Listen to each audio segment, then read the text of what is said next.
The salty sea breeze carried the smell of diesel and fresh paint as Aria Davis stepped off the bus on Harbor Drive. It was a Tuesday morning in San Diego, and the March sun beat strongly against the mirrored glass of the corporate buildings that stood like sleeping giants along San Diego Bay. She adjusted the strap of her purse on her shoulder and looked up, searching for the address she had scribbled on the crumpled paper in her jeans pocket. Lawrence Marine. 44 floors of glass and steel, with the initials LM engraved in golden letters on the facade. Aria had never set foot in a place like this. At 30 years old, her life consisted of small offices, cramped rooms, poorly lit corridors where she applied for jobs that paid little and demanded much. But this place was different. This was pure power materialized in concrete and ambition. She couldn't remember sending her resume to Lawrence Marine. In the past few months, after finishing her technical administration course, Aria had sent so many resumes to so many companies that everything blended together in her memory. But the call had come the previous week. A female, polite voice inviting her for an interview. An opportunity in historical archives and documentation. It wasn't exactly what she wanted, but it was what she needed. She needed anything. She had been unemployed for 3 months, living off the small amount she had managed to save while working at a clothing store downtown. The rent for her one-bedroom apartment in Liberty Heights was late, and her refrigerator had more empty space than food. Aria had learned early on that life didn't give many options to people like her, people without family, without an important surname, without networks of contacts, people who walked alone through the world, carrying only their own determination. The company's lobby was a monument to success.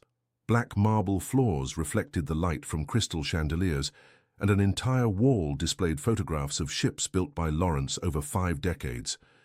Aircraft carriers, oil tankers, luxury vessels, offshore platforms.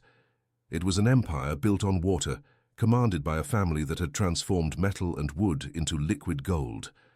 Aria approached the reception desk, where a blonde, impeccably dressed woman greeted her with a professional smile. "Aria Davis for an interview," she said, trying to sound more confident than she felt. The receptionist checked the computer, made a quick call, and pointed to the elevator. 44th floor, someone will meet you up there. 44 floors. Aria swallowed hard as she entered the elevator. She had never gone so high. As the numbers on the panel increased, she felt her stomach tightening. It wasn't just nervousness about the interview. It was something deeper, a strange feeling that she was being pulled somewhere she shouldn't be. When the doors opened, she found herself facing an anteroom unlike anything she had imagined. There were no reception desks, no assistants running, from one side to the other with folders and phones. There was only silence and a decor that resembled a nautical museum. Old maps covered the walls, navigation instruments rested on mahogany tables, and wooden sculptures representing mermaids and dolphins occupied the corners of the room. It was beautiful, but unsettling, as if time had stopped inside. "Aria Davis?" The voice came from a half-open door at the back of the room, a deep, controlled voice that carried the weight of someone accustomed to being obeyed. Aria turned and saw him. Benjamin Lawrence wasn't just a man, he was a presence. Tall, broad-shouldered, with impeccably combed grey hair. He wore a navy blue suit that must have cost more than Aria earned in 6 months. But it wasn't the clothes that impressed. It was his face. Hard lines, square jaw, dark eyes that seemed to hold ancient secrets. There was something about him that suggested controlled suffering, pain transformed into authority. He must have been about 48, maybe 50. Aria knew his story, as everyone in California did. Benjamin Lawrence had taken over his father's company at 25 and transformed it into the largest naval constructor in North America. He had been a widower for more than 20 years, had never been seen with any woman since then, had never given interviews, never appeared at social events. He lived like a wealthy ghost, present but unreachable. "Come in," he said without smiling. Aria followed him to an office that resembled the cabin of a luxury ship. Dark wood on the walls, huge windows overlooking the sea, a desk so large it could serve as a bed. He indicated a leather chair in front of the desk and sat on the other side, hands crossed over a closed folder. "Sit down." She obeyed, trying to control her breathing. She was nervous but also curious. Why was the owner of the company himself conducting an interview for an archival position? Why weren't there other people in the room? Why was he looking at her that way, as if trying to decipher some enigma in her face? "Your resume is interesting," said Benjamin, opening the folder. "Technical training in administration, experience with document organization, basic knowledge of English and Spanish, but there are some gaps." "Gaps?" "Your personal history. There are no family references, no long-term ties with previous employers. You seem like someone who lives in constant motion." Arya felt her chest tighten. It was true. Her life had always been like that. A succession of temporary jobs, constant moves, relationships that didn't last long. Not by choice, but by necessity. When you're born without roots, you learn to live like a leaf in the wind. "I adapt well to changes," she said, trying to transform fragility into strength. "And I'm dedicated when I find something worthwhile." He studied her in silence for a few seconds. There was something disturbing about the way he looked at her, as if he was seeing beyond her face, beyond her words, as if he was seeing someone else. "Tell me about your mother," he said suddenly. The question caught her off guard. "My mother?" "Yes, there's no information about her in your resume, nor about your father." Arya felt her throat dry up. This wasn't a normal job interview question, but there was something in his voice, a subtle urgency that made her answer. "My mother died when I was 15. I never knew my father. She never talked about him. What was her name?" Gina Davis." Benjamin's expression didn't change, but Arya noticed that his fingers contracted slightly on the folder. It was an almost imperceptible movement, but she noticed. "And where did you live?" "In various places. My mother moved cities a lot. We never stayed in one place for long." "Why?" "I don't know. She never explained. She said it was better that way, that it was safer." Benjamin closed the folder and leaned back in his chair. The silence stretched between them like a taut rope about to snap. Arya felt that something was happening there, something she didn't understand, but that affected her in a strange way. "Have you ever been in love?" he asked suddenly. Arya blinked, confused. "Are you asking about my love life in a job interview?" "I'm asking if you've ever felt something so strong for someone that you would change your entire life for that person." The question was too intimate, too personal, but there was something in the way he asked it, a deep melancholy that prevented her from taking offense. "No," she answered honestly. "I've never had time for that." "Time," he repeated, as if the word had a bitter taste. "Yes, time is cruel when it comes to love." Arya didn't know what to say. She was starting to feel uncomfortable, but also intrigued. There was pain in that. Man, an old wound that still bled beneath the veneer of success and power. Then he asked the question that would change everything. "Are you a virgin?" The words fell in the air like stones thrown into still water. Arya felt the world tremble around her. There was no lust in his voice, no sexual insinuation. There was only a cold, direct question that seemed to have been torn from somewhere, very deep in his soul. "What?" "You heard me." "This is completely inappropriate," she said, standing up from the chair. "I'm not going to answer that." Benjamin said nothing. He just looked at her with those dark, troubled eyes, as if he were seeing a ghost. Arya grabbed her purse and walked toward the door. She was angry, but also scared. What kind of man asked something like that? What kind of interview was this? "Arya." She stopped, her hand on the doorknob. "I'm sorry," he said, his voice lower, almost a whisper. "I shouldn't have asked that." She turned. He had his face in his hands, his shoulders curved as if carrying an invisible weight. "I'm dealing with ghosts," he murmured. "Sometimes they confuse me." Arya stood there for a few seconds, watching that powerful man fall apart before her. There was something tragic about him, something that touched her in a way she couldn't explain, but she couldn't stay, not after that. "I'm leaving," she said. "I know." Arya left the room, crossed the silent anteroom, and entered the elevator. As she descended the 44 floors, she felt her heart beating erratically. It wasn't just anger. It was confusion. There was something in that encounter that didn't make sense, something that disturbed her in a troubling way. When she reached the ground floor, she left her resume with the receptionist and exited the building. The sun was still shining brightly, but for her the day had darkened. 3 days passed. 3 days of Aria trying to forget what had happened in that office, trying to understand why she couldn't get Benjamin Lawrence out of her head. There was something about him that disturbed her, a strange familiarity as if she already knew him from somewhere she couldn't place. On Thursday morning, when she went out to look for work at other companies, she found an envelope under her door, expensive paper embossed with the Lawrence Marine letterhead. Her name was handwritten in an elegant, masculine script. Inside, a letter, also handwritten. Aria, I apologize for the inappropriate question I asked during our conversation. There is no justification for my behavior, only the explanation that I am dealing with memories that sometimes confuse me and make me act incorrectly. I would like to offer you a different opportunity. We have a special project at the company. The restoration of the Aurora 8, a historic ship from our fleet that is being transformed into a floating museum. The work involves cataloging and organizing documents, diaries, and personal objects from the former crew. It is delicate, work that requires discretion and sensitivity. The payment is generous and the deadline is flexible. If you accept, you will work alone without direct supervision, with only weekly reports. The ship is anchored at the company's shipyard on Coronado Island. There is daily transportation for employees. If you are interested, show up tomorrow at 8 in the morning at the company dock. Someone will take you there. Sincerely, Benjamin Lawrence.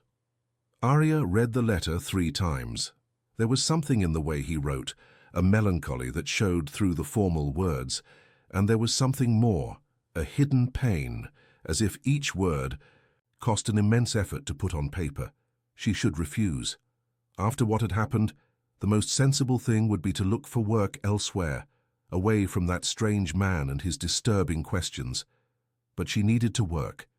And if she were honest with herself, she was curious. There was something in that story that didn't close, something that pulled her back to that world of glass and steel by the sea. On Friday morning, she was at the Lawrence Marine dock. The boat that took her to Coronado Island was small and quiet. Just her and a sailor who didn't say a word during the entire trip. The sea was calm, a deep blue that stretched to the horizon, and Aria felt strangely at peace for the first time in a long while. The shipyard was a huge complex, with ships in different stages of construction and repair, but the Aurora 8 was anchored in an isolated area, away from the movement of other vessels. It was a medium-sized ship, with 2 masts and a structure that mixed classic elegance with naval functionality.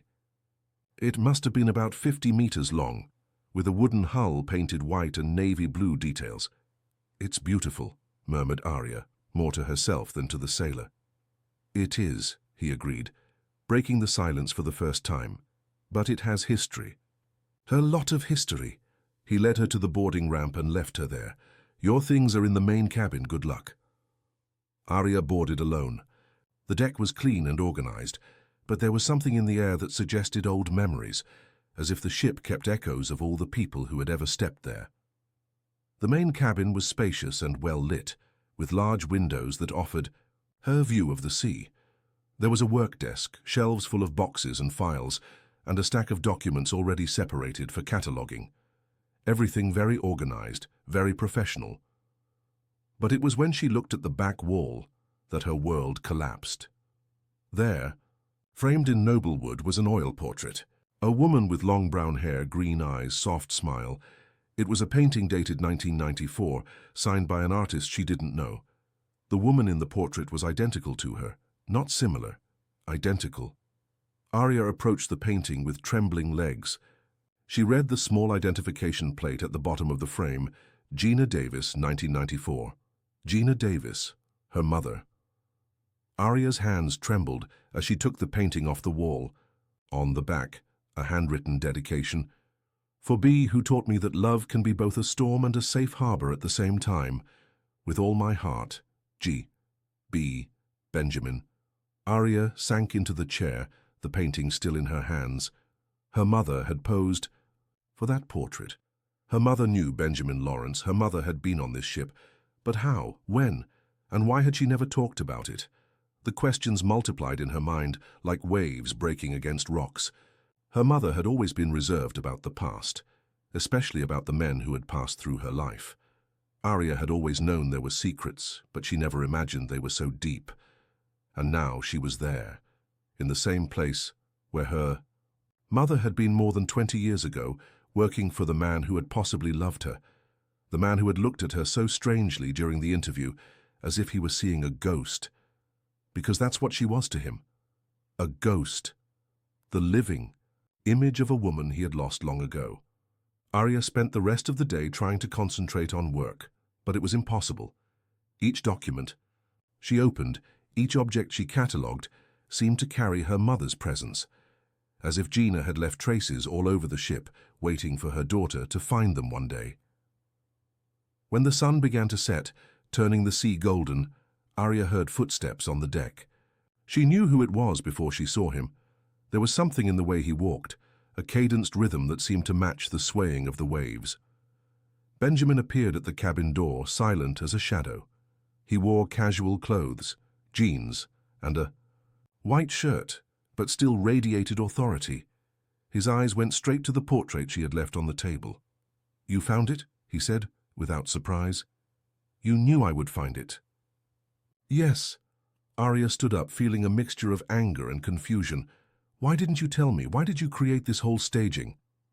Benjamin entered the cabin and closed the door behind him. The space, which had seemed spacious before, suddenly became too small for the two of them. "Because I needed to be sure," he said. "I needed to see if you were really her daughter. And am I? I have no doubts. You are the exact image of Gina when I met her. The same age, the same face, the same gestures. It's as if time had stopped and she had come back to haunt me." Arya felt something turning in her stomach. There was pain in his voice, but also something more dangerous, something that made her feel both vulnerable and powerful at the same time. "Tell me about her," said Arya. "Tell me about my mother." Benjamin approached the window, looking at the sea that was beginning to darken. "Gina worked for me for 6 months in 1994. She was responsible for the company's historical archives, exactly as you are now. She was intelligent, dedicated, beautiful in a way that hurt." He paused as if the next words were difficult to pronounce. "We fell in love. Madly. Dangerously. She was different from all the women I knew. She wasn't impressed by money, wasn't intimidated by my name. She saw through me as if I were made of glass."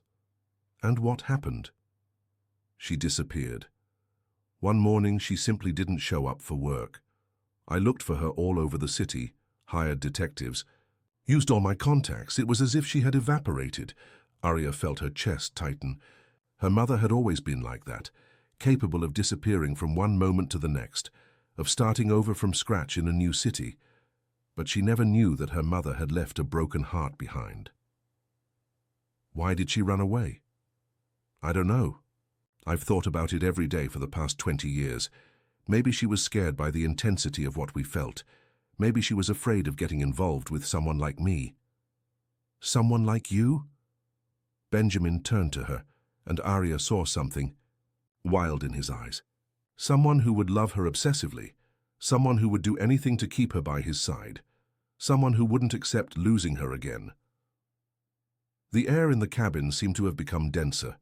Arya felt her heart beating faster, a mixture of fear and excitement that she couldn't control. "And now I'm here," she said, her voice lower than she intended. "Now you're here," he repeated, approaching. "The daughter of the woman I loved. The daughter of the woman who taught me what true love was, and then taught me what absolute loss was." He stopped a few inches from her. Arya could feel the heat of his body, the smell of his skin, the intensity of his gaze. "And I don't know what to do with that," he whispered. "Because when I look at you, I see her, and when I see her, I remember what I lost. And when I remember what I lost, I want to recover it." "Benjamin, I know it's wrong. I know it's crazy. I know you're Not her, but... He didn't finish the sentence. He didn't need to. Arya understood. There was something between them that went beyond logic, beyond what was appropriate or safe. It was as if they were two people condemned to meet, regardless of the circumstances. I need to know more about her, said Arya. I need to understand why she ran away, why she never told me about you. And I need to understand why you came back, he said. Why, after all these years, you appeared in my life exactly when I needed a ghost to haunt me the most. They stayed like that for a few seconds, looking at each other in the silence of the cabin, while outside the sea whispered ancient secrets to the approaching night. Arya knew she was entering dangerous territory. She knew that man carried wounds. That could tear her apart. She knew her own life was about to change irreversibly, but she couldn't leave. She couldn't stop looking at him. She couldn't help feeling that in some mysterious way she was exactly where she should be, even if that meant walking straight into the heart of a storm. Night fell over the Aurora 8 like a heavy cloak, bringing with it the smell of sea salt and the soft symphony of waves hitting against the hull. Arya couldn't sleep. After Benjamin left, she stayed in the main cabin until late, examining every document, every object, every detail that might reveal more about her mother's secret life. There was something hypnotic about this work of emotional archaeology. Each paper she found was like a piece of a puzzle she didn't even know existed. Navigation reports signed by Gina, notes in the margins of historical documents, small notes written in her delicate handwriting. Her mother had left traces all over the ship, as if she knew that one day someone would come looking for her. At 2 in the morning, Arya finally gave up trying to organize her thoughts and decided to explore the rest of the vessel. She took a flashlight and left the cabin, letting her feet guide her through the silent corridors. The Aurora 8 was larger than it seemed from the outside. There were 3 main decks, connected by wooden stairs that creaked softly under her steps. The upper deck housed the officers' cabins and a meeting room decorated with old maps. The middle deck had the main cabin where she worked, plus smaller dormitories and a small library. And there was the hold, which she still didn't have the courage to explore alone. But that night something was pulling her down. She descended the stairs slowly, illuminating each step carefully.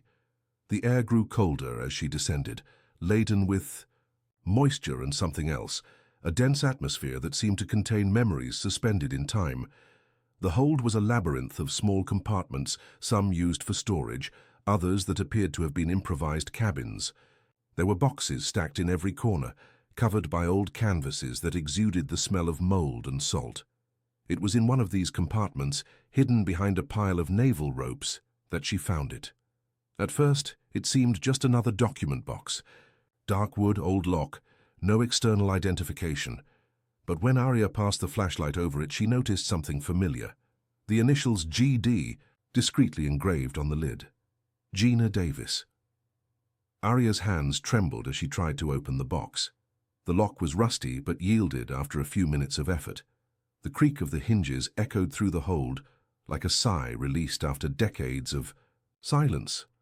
Inside, a collection of intimate treasures, yellowed letters, black and white photographs, a red leather diary, simple jewelry, and a small cloth doll that Arya recognized immediately. It was Violet, her childhood companion, which had mysteriously disappeared when they moved from Portland to Raleigh. Her mother had hidden an entire part of her life in that box. Arya picked up the diary with trembling hands. The pages were yellowed by time, but the ink was still legible. The first entry was dated March 1994. I started working at Lawrence Marine today. It's an impressive company, but what impresses me most is the man who runs it. Benjamin Lawrence has eyes that seem to hold storms. There's something about him that both scares and attracts me at the same time. Arya felt her heart accelerate. She continued reading page after page, diving into the emotional life of a mother she thought she knew. April 1994. He asked me if I had family today. I said no, that I've always lived alone. I didn't tell him about my parents, about what happened before I arrived in San Diego. He doesn't need to know about the scars I carry. But there's something in the way he looks at me that makes me want to tell him everything. May 1994, Benjamin took me to dinner on his private yacht. We talked until dawn about books, travels, dreams. He told me about the wife he lost, about how he never imagined he could love again. I said that love sometimes comes when we least expect it. I didn't say I was talking about myself. June 1994. It happened. It shouldn't have happened, but it happened. We made love in his office after everyone had already left. It was intense, almost desperate, as if we were two drowning people who could only save each other. I've never felt anything like this, and that terrifies me. Aria's hands trembled as she turned the pages. She was reading the most intimate details of her mother's life, discovering a woman she had never known. Gina had always been reserved about relationships, almost asexual in Aria's perception. But there, in those pages, was a passionate, vulnerable, intensely alive woman. July 1994. I'm pregnant. I took 3 tests to be sure. Benjamin doesn't know yet. I don't know how to tell him. He wants us to get married, talks about it every day. Says he can't imagine life without me. But there are things about me he doesn't know. Things about my past that could destroy everything. Aria stopped reading, the world spinning around her. Her mother was pregnant when she fled. That meant she continued reading with her heart racing. August 1994. I've made my decision. I can't tell Benjamin about the pregnancy. I can't stay. The past has caught up with me, and if I stay here, I'll destroy his life too. Raymond found me, said he knows where I am, that he's going to take me back. I can't let that happen. I can't let Benjamin discover who I really am. August 1994. Last entry. Tomorrow I'm leaving. Benjamin thinks I'm at home with a fever. I don't know how. I'll manage to live without him, but I know it's the right thing. Raymond promised to leave me alone if I disappear and never come back. I'm going to protect Benjamin the only way I know, by leaving his life forever. If one day my daughter reads this, I want her to know that I did everything out of love. Out of love for her, and out of love for the man who never knew he was going to be a father. Aria let the diary fall to the floor, tears blurring her vision. Her mother had fled to protect Benjamin, and never told him she was pregnant. That meant, who is Raymond? The voice came from the shadows, making Aria jump with fright.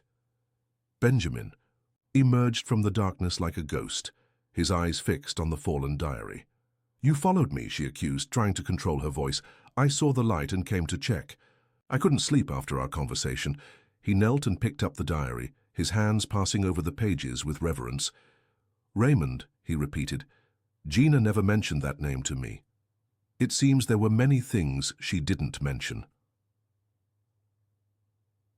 Benjamin looked into her eyes, and she saw all the world's pain there. She was pregnant when she fled. She was. With my child. Aria nodded, unable to speak. Benjamin closed his eyes and leaned against the wall of the hold, as if he had been punched in the stomach. She was carrying my child and didn't tell me. She fled to protect me from something or someone and took my child with her. Benjamin. You. He opened his eyes and looked at her with an intensity that made her step back. You are my daughter. We don't know that. There could have been other men. No, his voice was categorical. Gina wasn't like that, and you, look at you. You have my eyes, my stubbornness, my way of furrowing your brow when you're concentrating. How did I not see this before? Aria felt the world collapse around her, all the unanswered questions of her childhood, all the constant moves, all her mother's silences. Everything made sense now. Gina had spent her life running not just from Raymond, but from the truth. And now Aria was there, before the man who was possibly her father, feeling things for him that a daughter should never feel. This is impossible, she whispered. I feel. I know. Benjamin came closer, his face a mask of torment. I feel it too, and it's killing me inside. They stood there in the damp, dark hold, surrounded by Gina's secrets, facing a truth that made everything impossible. The attraction they had felt since the first meeting, the inexplicable recognition, the disturbing familiarity, everything had a terrible explanation. "We need to be sure," said Arya, her voice breaking. "We need to do a DNA test." "Yes," he agreed, but didn't move away. "But until then we stay away from each other. I've tried to stay away from you since I first saw you. I couldn't." Arya felt hot tears running down her face. "This is madness. This is wrong." "I know." He raised his hand, as if to touch her face, but left it suspended in the air. "But I can't stop feeling." "Neither can I." The confession left her lips before she could prevent it. It was the most terrible and most liberating truth she had ever uttered. Benjamin closed, his eyes as if in physical pain. "Gina," he murmured, "what have you done to us?" Arya moved away from him, needing distance to think clearly. "I'll do the test tomorrow, and until we have the results, we can't see each other." "You're going to leave?" "No, I'll finish the work, but you can't come here." Benjamin nodded, understanding. They couldn't run from the truth, but they could try to maintain sanity until they discovered it. He turned to leave, but stopped at the entrance of the compartment. "Arya." "Yes?" "If you are my daughter, I will love you like I've never loved anyone. And if you're not—" He didn't finish the sentence, but Arya understood what he didn't say. After he left, she stayed alone in the hold, surrounded by the emotional wreckage of her family. She picked up the diary again and continued reading, looking for more clues about Raymond, about her mother's past, about anything that could explain why Gina had fled. In the last pages, she found something that made her blood freeze.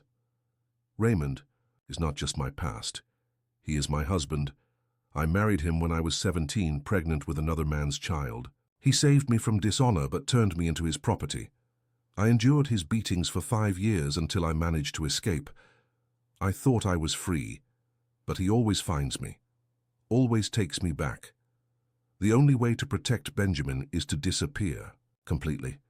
If Raymond discovers about him, he'll kill him, and he'll kill our baby too." Arya felt her stomach turn. Her mother had been married to a violent man, and this man had threatened Benjamin and herself before she was even born. She continued reading, her hands trembling. "Raymond told me that if I run away again, he'll go after anyone I love. He'll destroy their lives like he destroyed mine. I can't allow that. Benjamin is a good man. He deserves a peaceful life, away from the violence that haunts me. I'm going to pretend I never loved him. I'm going to pretend our baby doesn't exist. It's the only way to keep them alive." Arya's tears fell on the yellowed pages.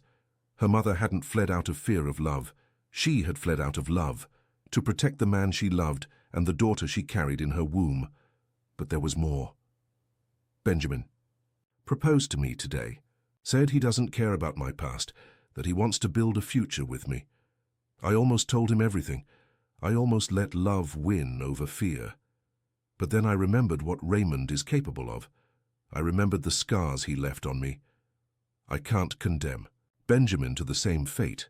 Arya closed the diary, unable to read more. Her mother had sacrificed her own happiness to protect the people she loved. She had carried this secret to her death, raising a daughter alone, constantly changing cities, always running from a ghost from the past. But now Arya was there, in the same place where it had all begun, feeling for the same people her mother had loved.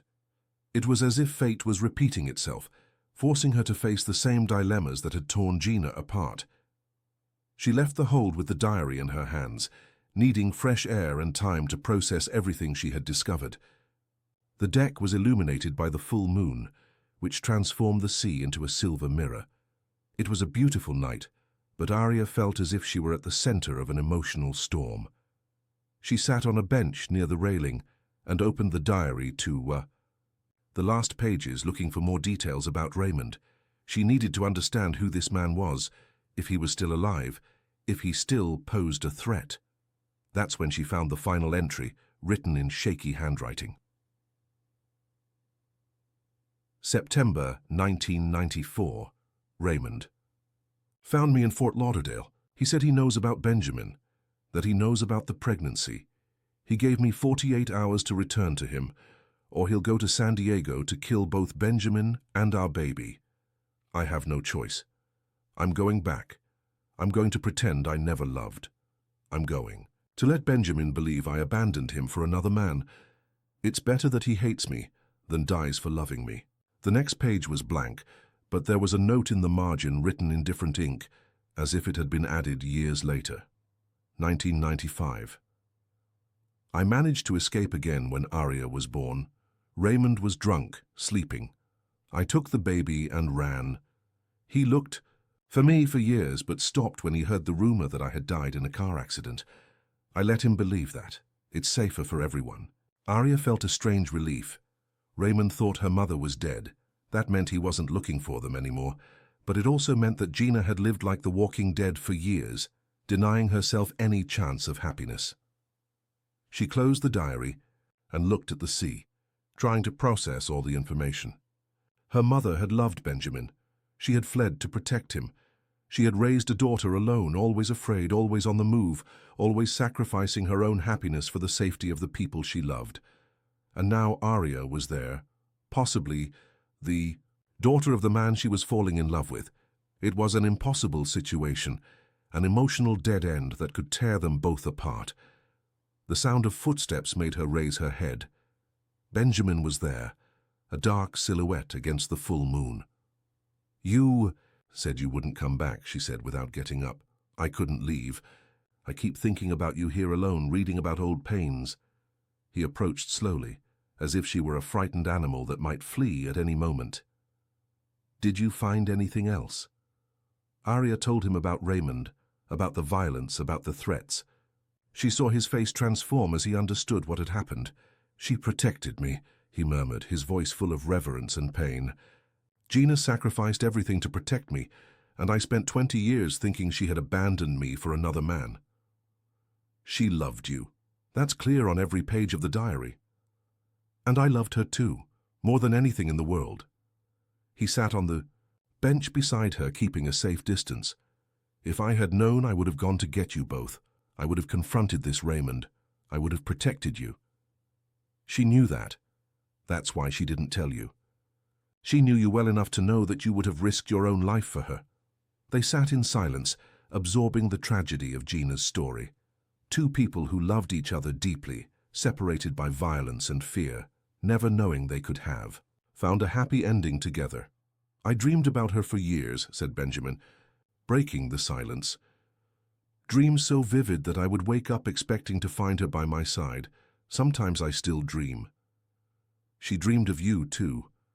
I remember her waking up in the middle of the night crying. I never understood why. And now you're here, her daughter, possibly my daughter." His voice carried a mixture of wonder and despair. "It's as if she had sent you to torture me, or to save me." Aria looked into his eyes, seeing there the same confusion she felt. "What do we do if the test confirms we are father and daughter?" "We try to find a way to live with it, to love as father and daughter, even if our hearts don't understand the difference. And if we're not related?" The question hung in the air between them, loaded with dangerous and tempting possibilities. "We shouldn't think about that until we know the truth," he said, but his eyes said something else. Aria stood up, needing to move away before she did something irreversible. "I'm going to sleep. Early tomorrow I'll go to town to do the test." "Aria." She stopped, but didn't turn. "Whatever the result, I want you to know that having you in my life, even in these circumstances, is the most precious gift Gina could have given me." She closed her eyes, feeling tears burning under her eyelids. "Good night, Benjamin." "Good night, my dear." The way he said "my dear" with so much affection and so much pain made Aria's heart break into tiny pieces. She entered the cabin and threw herself on the narrow bed, hugging her mother's diary against her chest. Outside, she could hear the sound of the waves and Benjamin's footsteps walking on the deck, probably as unable to sleep as she was. She closed her eyes and tried to imagine what it would be like to discover that he was her father. Part of her would be relieved. It would mean that the forbidden feelings she harbored for him could be transformed into filial love. It would mean that she would finally have a family, a place in the world, someone who would love her unconditionally. But another part of her, A part she didn't want to admit, hoped they weren't related, hoped that she could love that man without guilt, without fear, without the shadow of taboo hovering over them. It was an impossible situation, and she knew that whatever the result of the test, both would come out hurt. But there was no other way than to discover the truth, even if that truth destroyed them. The clinical analysis laboratory was on a busy street in downtown San Diego, between pharmacies and medical equipment stores. Aria spent the entire morning walking around the vicinity, gathering courage to enter.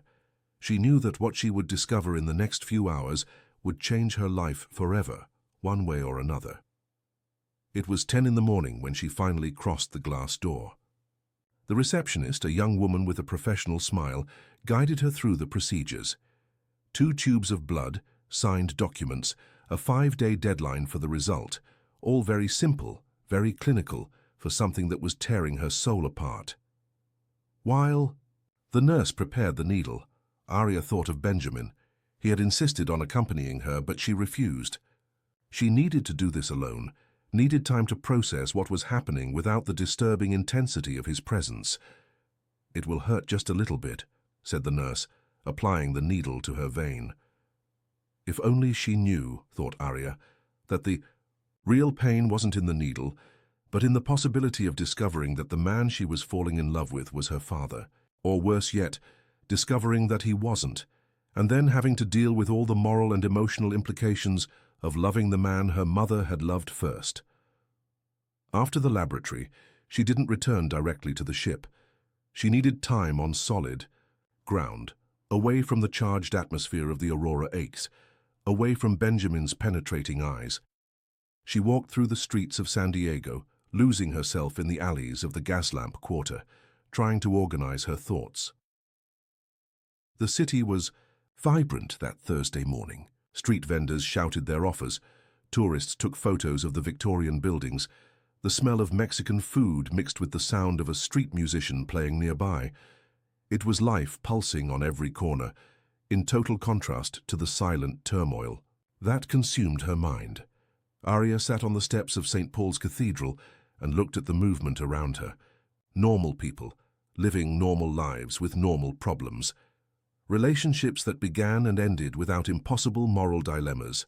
Families that had known each other forever, without secrets buried in the past.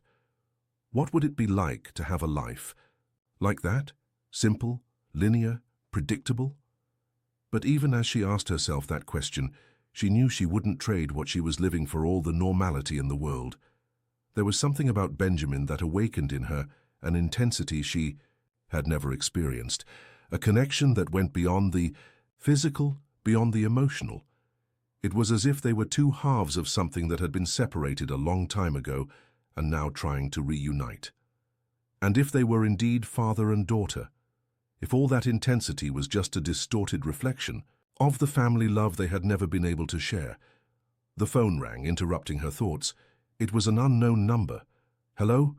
Aria, this is Lawrence Marine. Mr. Benjamin would like to speak with you. It's urgent." She looked at the clock.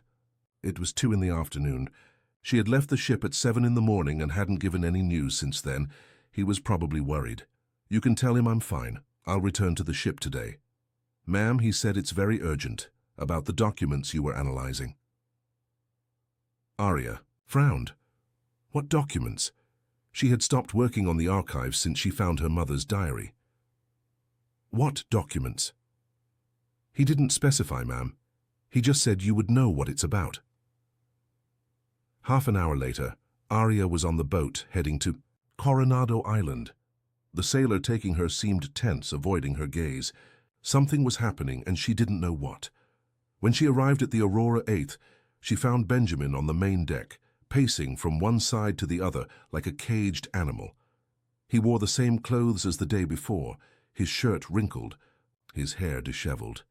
He looked like he hadn't slept. "Where were you?" he asked as soon as he saw her. "I was going crazy with worry. I went to do the test and then I needed some time to think. What's so urgent?" Benjamin stopped pacing and looked into her eyes. There was something different in his expression, a mixture of excitement and fear. "I found more things. About your mother. About us. He led her to the main cabin, where a new collection of documents was spread out on the table. Yellowed papers, certificates, old photographs. After you left, I couldn't stop thinking about what we read yesterday. I decided to look in the company archives, see if there was anything about Gina that I had forgotten. And you found? Much more than I expected. He picked up a certificate and showed it to her. This here. Arya read the document, feeling the ground open beneath her feet. It was a marriage certificate. Gina Davis and Benjamin Lawrence. Date: August 15th, 1994. You were married? Apparently so. I don't remember this. Benjamin ran his hand through, his hair visibly disturbed. But it's here with our signatures, with witnesses, a valid civil marriage. Arya studied the document more carefully. The signatures seemed authentic, but there was something strange. The certificate had been issued at a registry office in a small town in the interior of California, and the date was just 3 days before Gina disappeared. There's more, said Benjamin, picking up another paper. This here is a request for annulment dated the next day, but it was never processed. What does that mean? It means that technically your mother and I were still married. We were married when she died. He looked at Arya with a strange expression. And if we were married when you were born, I would be your legal daughter, even if not biological. Exactly. Arya sat heavily in the chair, trying to process the information. Her mother had secretly married Benjamin, had requested an annulment the next day, but the process was never completed. It was one more layer of complexity in a situation that was already impossible. Why would she do that? Why get married and ask for an annulment the next day? I have a theory. Benjamin picked up another document, a handwritten letter. I found this along with the other papers. It's from Gina, addressed to the registry office. Arya read the letter, feeling her world turn upside down once more. Dear Registrar, I request the cancellation of the marriage celebrated yesterday between myself and Benjamin Lawrence. The marriage was performed only to protect my husband from certain threats that hang over our relationship. Now that the danger has passed, I see no need to maintain the legal union. I ask that you process the annulment as quickly as possible. She lied, murmured Arya. She said the danger had passed, but we know it hadn't passed. She was trying to protect both me and the marriage at the same time. If something happened to her, I would be legally protected, and if she managed to escape, the annulment would ensure that I wasn't harmed. It was typical of Gina, Arya realized. Always thinking of others, always trying to protect the people she loved, even if it meant sacrificing her own happiness.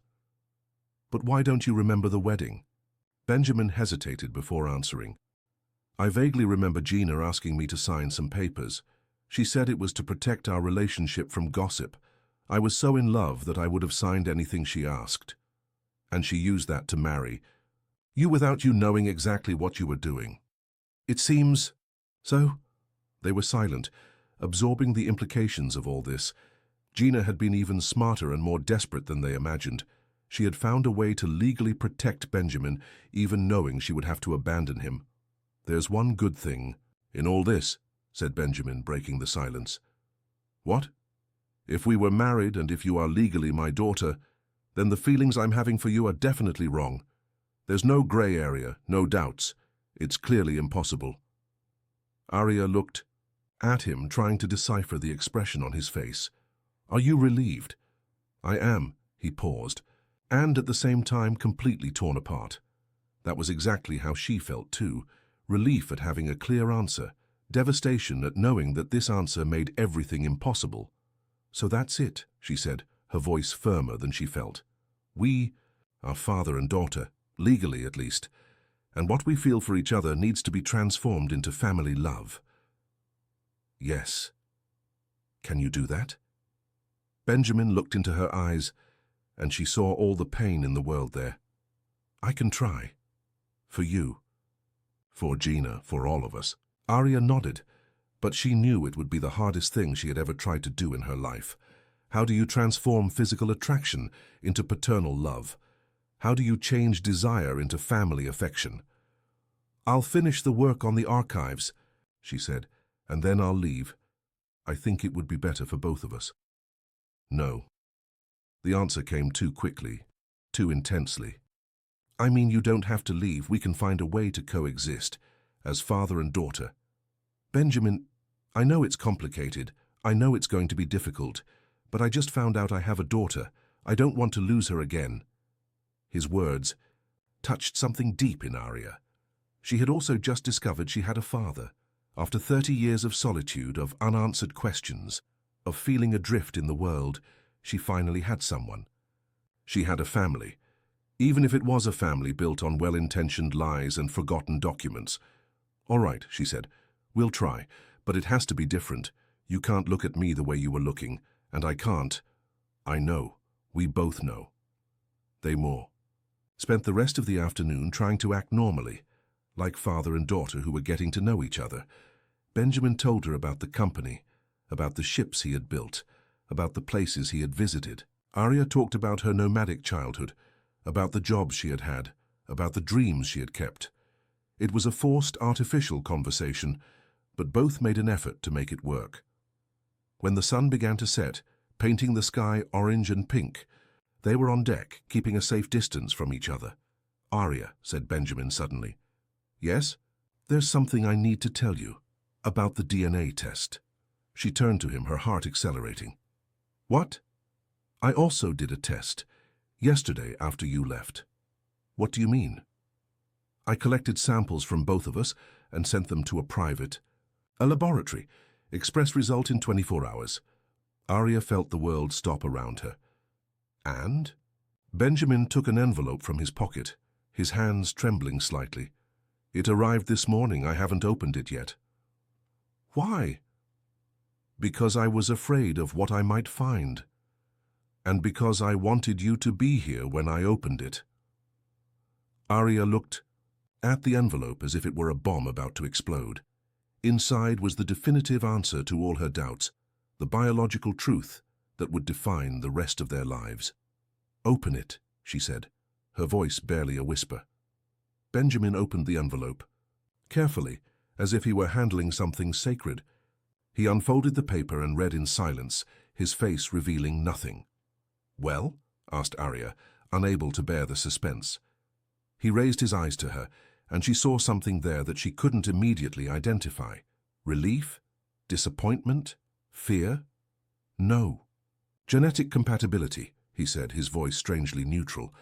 We are not biological relatives. The words fell between them like stones thrown into calm waters. Arya felt the world spinning around her, all the certainties she had built in the last few hours crumbling at once. We are not related, she repeated, as if she needed to hear it again to believe it. No. But we are married. Legally. Yes. They looked at each other in silence, absorbing the impossible twist in their situation. They weren't father and daughter, but they were husband and wife in the eyes of the law. Gina had created an even more complex situation than they imagined. This changes everything, murmured Arya. It changes. What we feel for each other is no longer forbidden. But even as they said these words, both knew the situation was far from simple. There were layers of complication that went far beyond biology or legality. Your mother, said Benjamin, taking a step closer. Gina was my wife, the woman I loved more than anything in the world. And I am her daughter. Yes. Doesn't that bother you? The fact that when you look at me, you see her. Benjamin stopped a few meters away, his eyes fixed on hers. At first, yes.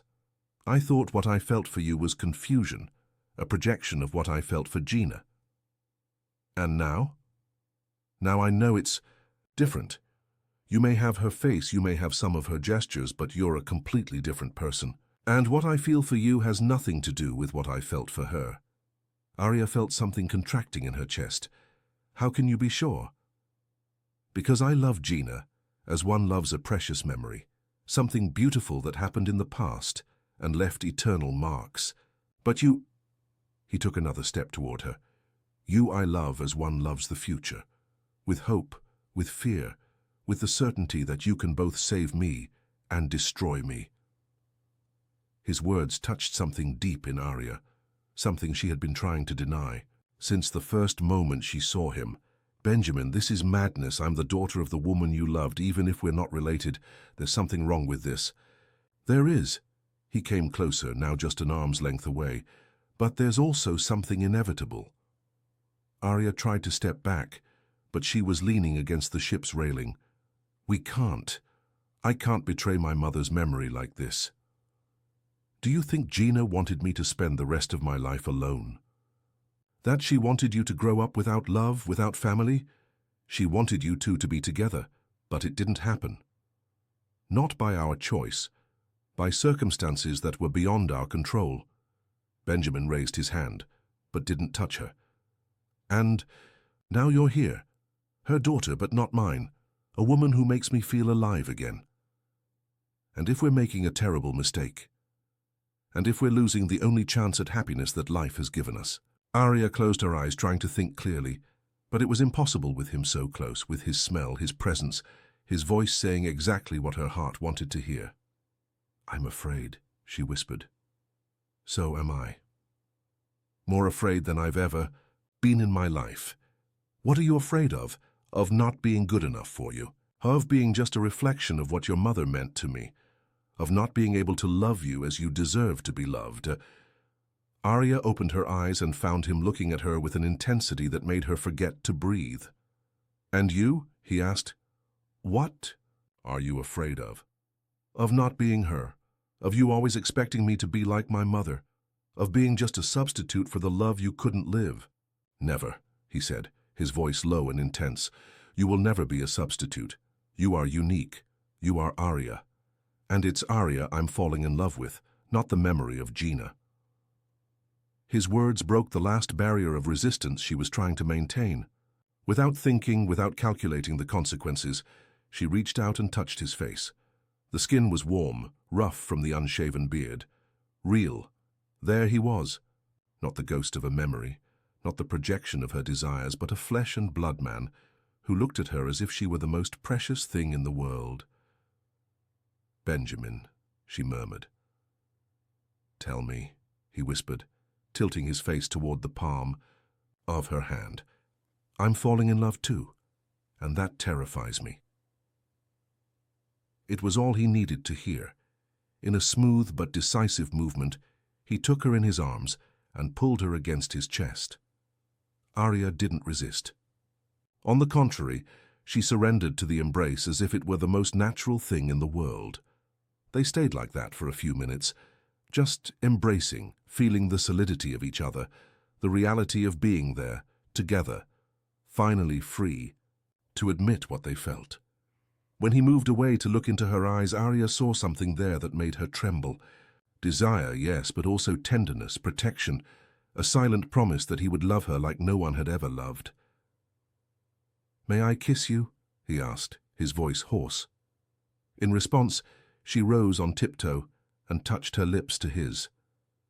The kiss started soft, almost hesitant, as if both were still testing if it was real, if it was allowed. But in a matter of seconds it transformed into something more urgent, more necessary. 20 years of his solitude, 30 years of her search, all concentrated. In that moment, Arya felt his hands on her face, in her hair, as if he wanted to memorize every detail.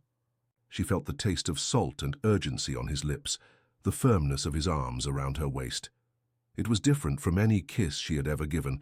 It wasn't just physical, it was emotional, spiritual, as if two souls that had been lost, finally, found their place in the world. When they separated, both were breathless, trembling. "My God," whispered Arya, "what are we doing?" "Something that should have happened a long time ago," answered Benjamin, his forehead resting against hers. "Or maybe something that could only happen now, after all this journey." Arya knew he was right. If they had met in other circumstances, without Gina's story between them, without the mysteries and revelations, perhaps they wouldn't have this deep connection that united them. "And now?" she asked. "Now we try to discover how two people can build a love on the wreckage of another love." how they can be happy without betraying the memory of the one who made this encounter possible. It was a question without an easy answer, but for the first time since she had set foot on that ship, Arya felt that it might be possible to find an answer. Together. Night was falling over the sea, painting everything gold and violet. Somewhere. Perhaps Gina was looking at them, perhaps understanding that the love she couldn't live was finally finding a way to exist. Different, complex, full of layers of meaning, but real. And sometimes, thought Arya as she nestled in Benjamin's arms, real love is all we need to face any complication that life might present us. Arya woke up to the sound of waves and the sensation of strong arms around her waist. For a moment she lay still, trying to process where she was and what had happened. The memory of the previous night returned in waves, the kiss on deck, the whispered conversation that extended into the early hours, the silent decision to sleep together, just embracing, in the main cabin of the Aurora 8. Benjamin was still, asleep, his face relaxed for the first time since she had met him. There was something vulnerable about him when he slept, a softness that contrasted with the authority he emanated when awake. Arya took advantage of those precious minutes to observe him, memorizing every detail. The fine wrinkles around his eyes, the small scar on his forehead, the way his lips curved slightly upward, as if he were having good dreams. It was strange how everything had changed in a matter of hours.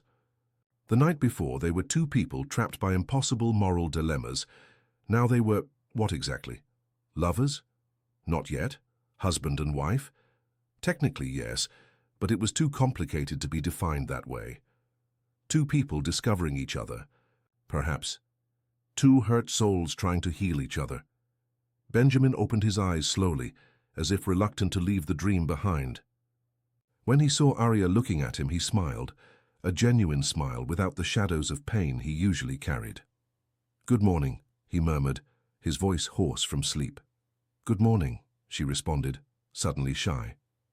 The daylight brought a different clarity to what had happened between them, a sharper awareness that they had crossed a line from which there would be no return. "Did you sleep well?" "Better than I have in years," she admitted. "And you?" "For the first time in 20 years I didn't dream of Gina." He said this without guilt, as if it were a liberation. "I dreamed of you." Arya felt something warming in her chest. "Good dream?" "The best of my life." They stayed there for a few more minutes, just looking at each other, getting used to the idea that they could do this now. Wake up together, talk in whispers, share the silent intimacy of morning. But reality soon began to intrude. Benjamin got up, ran his hand through his hair, and looked out the cabin window. "We need to talk about some things," he said, his tone subtly changing. "What things?" "About us, about what this means, about how we're going to handle the situation." Arya sat up in bed, pulling the sheets up. "Are you having regrets?" "No." The answer came quick and definitive. "I could never regret you, but I need you to understand that my life is complicated. The company, the responsibilities, the public exposure, and now you, who is legally my wife, but whom the whole world will think is too young for me." "I'm 30 years old, Benjamin. I'm not a child." "I know, but people will judge. They'll create theories, they'll talk about age difference, social class, they'll say you're with me out of interest." Arya felt a twinge of irritation. "And that bothers you? What people will think?" "It bothers me because it can hurt you. Because you deserve respect, not malicious gossip." His answer calmed some of the irritation she felt. He was trying to protect her, not be ashamed of her. "So what do you suggest?" Benjamin approached the bed and sat on the edge, taking care not to touch her. "That we go slow, that you finish the work on the archives, that we get to know each other better, away from curious eyes. And when we're ready, when we're sure this is real, then we go public." It was sensible, thought Arya, but there was something in his tone that bothered her, an excessive caution that seemed more like fear than protection. "Are you afraid it's just an illusion?" she asked. "That what you feel for me is just a projection of what you felt for my mother?" "Every day," he admitted, But then you speak or smile or furrow your brow in that way that's only yours, and I realize it has nothing to do with Gina, that you are completely unique. And yet, you want to go. Slow? I want to do things right this time. I don't want you to leave my life like your mother did. The mention of Gina brought a momentary melancholy to the environment. Arya reached out and touched his face. I'm not my mother, and you're not the same man she knew 20 years ago. We're different people living a different story. I know, but still you want protections, guarantees, time. Yes. Arya nodded, understanding. She also felt fear, also wanted to be sure they weren't making a terrible emotional mistake. Perhaps going slow was indeed the only sensible way to handle this situation. All right, she said. We'll go slow, but Benjamin? Yes. Not so slow that we let fear decide for us. He smiled and leaned in to kiss her forehead. I promise. After breakfast, which they took in a comfortable silence in the ship's small dining room, Arya returned to work on the archives. But now she had a different purpose. She wasn't just cataloguing random documents. She was looking for clues about the Lawrence family history, about how the company had grown so much, about the secrets its patriarch might have hidden. She sensed there were more things to discover.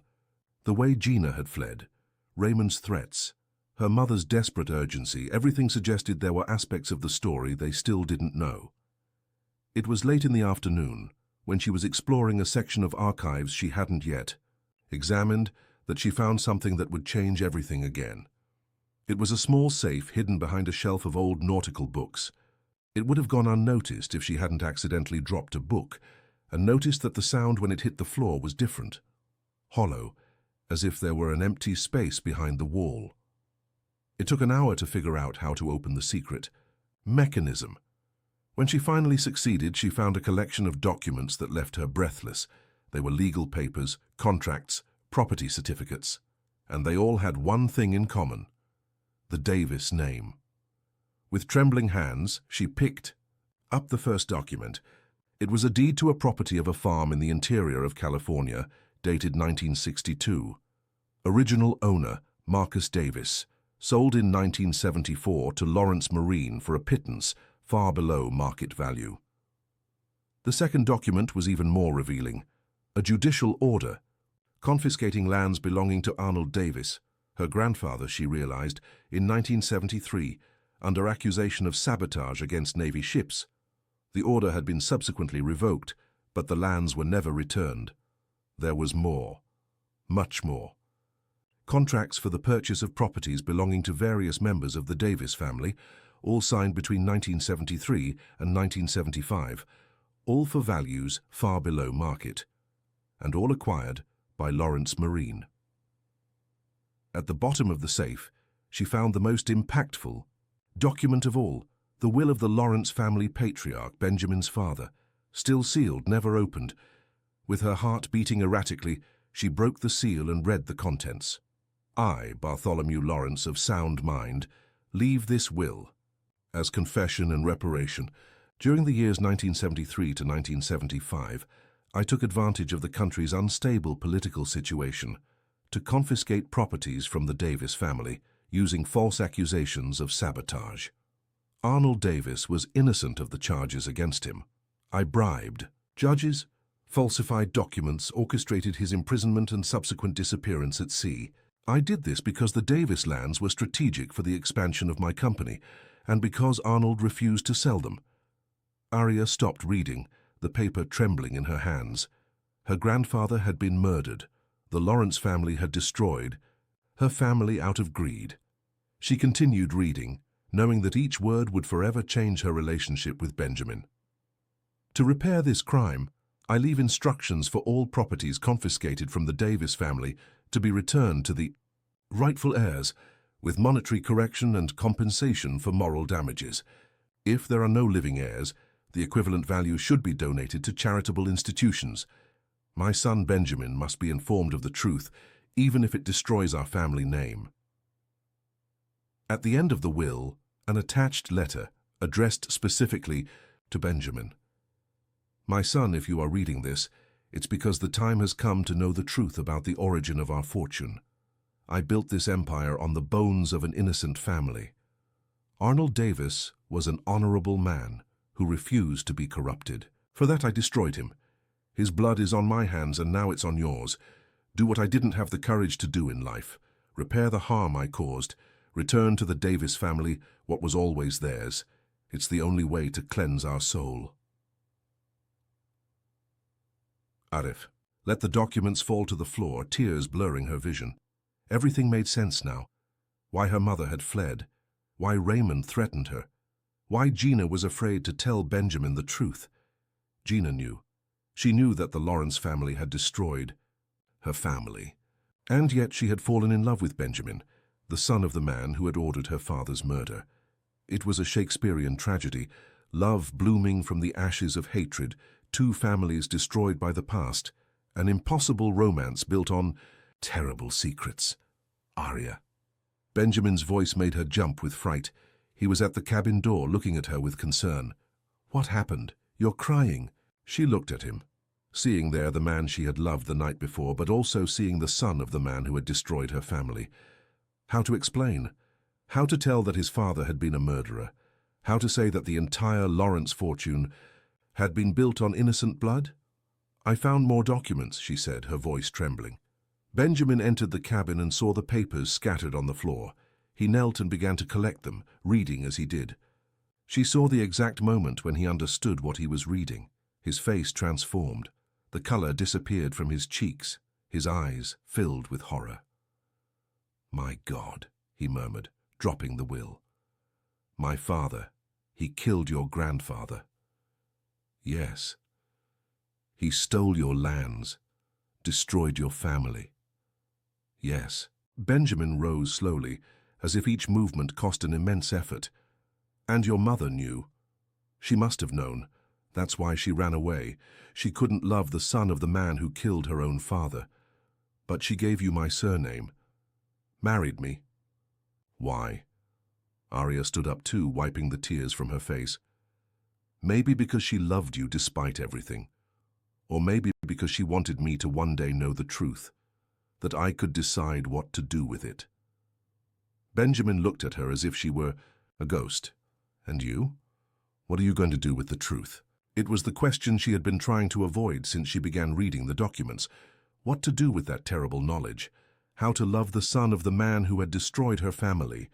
I don't know, she admitted. I don't know if I can separate you from what your father did. I didn't know, he said, desperate. I swear by everything sacred I never knew any of this. I know. But does that change anything? Benjamin was silent, struggling with his own demons. Finally, with his voice breaking, he said, I'll give everything back, every property, every penny that was stolen from your family. I'll dismantle what my father built on the blood of yours. And then? Then I hope you can forgive me for the crimes I didn't commit, but from which I've benefited my entire life. Arya looked at him, seeing a man broken by the weight of a terrible truth. Part of her wanted to console him, to say it wasn't his fault, that they could overcome this together. But another part, a part that grew with each second, felt anger. Anger for the life her mother had had to live, always running, always afraid. Anger for the grandfather she never knew, killed out of greed. Anger for having fallen in love with the wrong man again. I need to get out of here, she said, grabbing her purse. I need time to think. Arya, please, don't leave. We can solve this together. How? She exploded. How do we solve the fact that your family destroyed mine? How do we solve the fact that every comfort you had in life was paid for with the suffering of my family? I don't know, he admitted, tears running down his face. But I know that I love you. I know you can't pay for my father's crimes, just as I can't pay for mine. But you can make amends, she said, stopping at the door. You can do what's right, even if it means losing everything. And if I do that? If I return everything, if I publicly acknowledge my father's crimes, if I destroy the Lawrence name to clear the Davis name, will you stay with me? It was the hardest question she had ever faced. How to answer something like that? How to forgive decades of injustice? How to build love on the ruins of so much hatred? I don't know, she said honestly. I don't know if I can. And with that, she left the cabin, leaving Benjamin alone with the wreckage of everything he had believed about his family, about himself, about the love he had just discovered. Arya walked across the ship's deck, breathing the salty air, trying to process everything she had discovered. The sea was choppy, waves hitting against the hull forcefully, as if reflecting the emotional storm that consumed her. How had her life become so complicated in such a short time? A few weeks ago, she was just an unemployed woman looking for work. Now she was the heir to stolen lands, the widow of a marriage she never knew existed, in love with a man whose father had killed her grandfather. It was material for a Greek tragedy. Her phone rang. Unknown number. Hello? Arya Davis? The voice was male, rough. Who wants to know? Someone who knew your mother. I need to talk to you. It's about Benjamin Lawrence. Arya's blood froze. Who are you? Raymond Santos, your mother's husband. The phone almost slipped from her hands. Raymond, the man who had terrorized her mother, who had forced her to flee, who had threatened to kill Benjamin and herself. You're dead, she whispered. My mother said you died. Your mother lied about many things. As you've discovered, there was something sinister in his voice. I know you found the documents about the Davis family. I know you know the truth about what the Lawrences did to your family. How do you... I know many things, girl, and I know you're getting involved with the son of the man who killed your grandfather. What a romantic tragedy, isn't it? Arya looked around, suddenly paranoid. Where are you? Close enough. Listen carefully, Arya. You have two options. Either use this information to completely destroy the Lawrences, taking back everything that's rightfully yours, or I take justice into my own hands, as I should have done 20 years ago. The line went dead. Arya stood on the deck, the phone still pressed to her ear, her heart beating erratically. Raymond was alive. Raymond knew about the documents. And Raymond was planning something.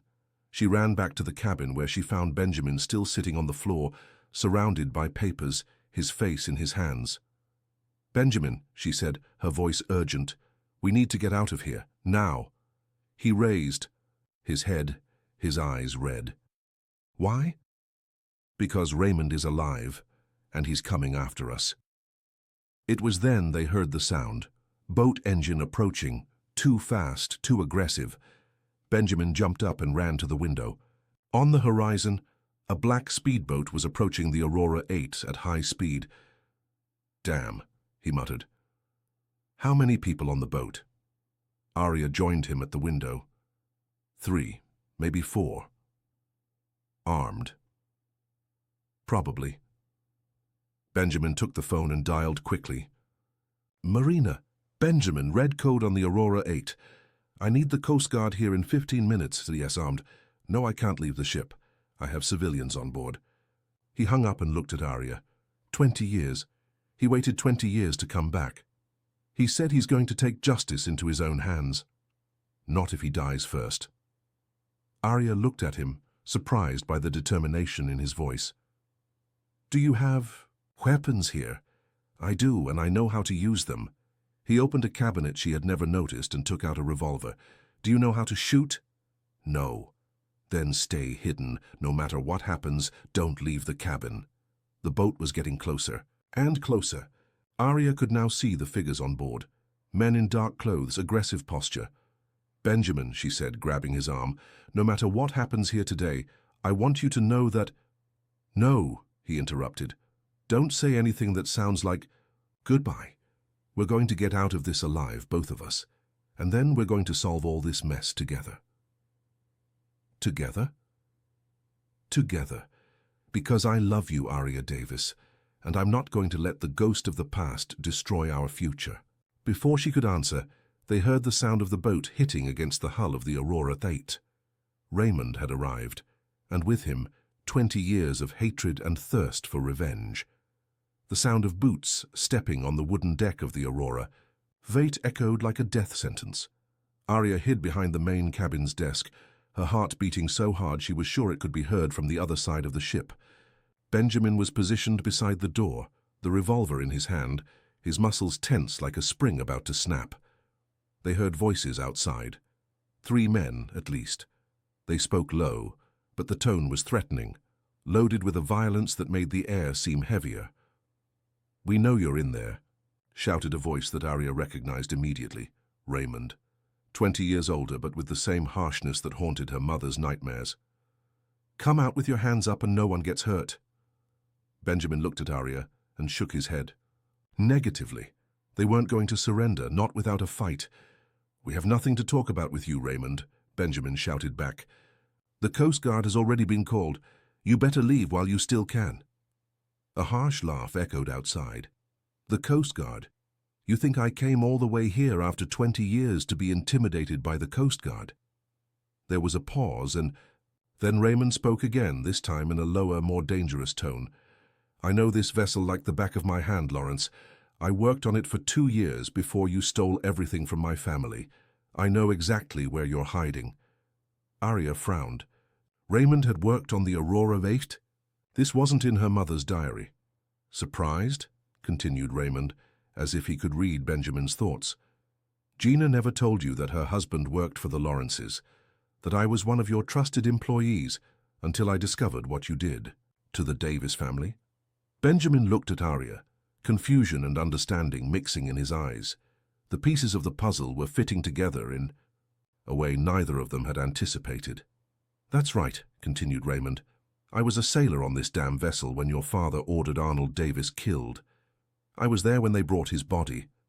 I was there when they falsified the documents, and I was there when they decided I knew too much." His voice became more bitter, loaded with 20 years of accumulated hatred. "They tried to kill me too. They threw me into the sea, tied to an anchor.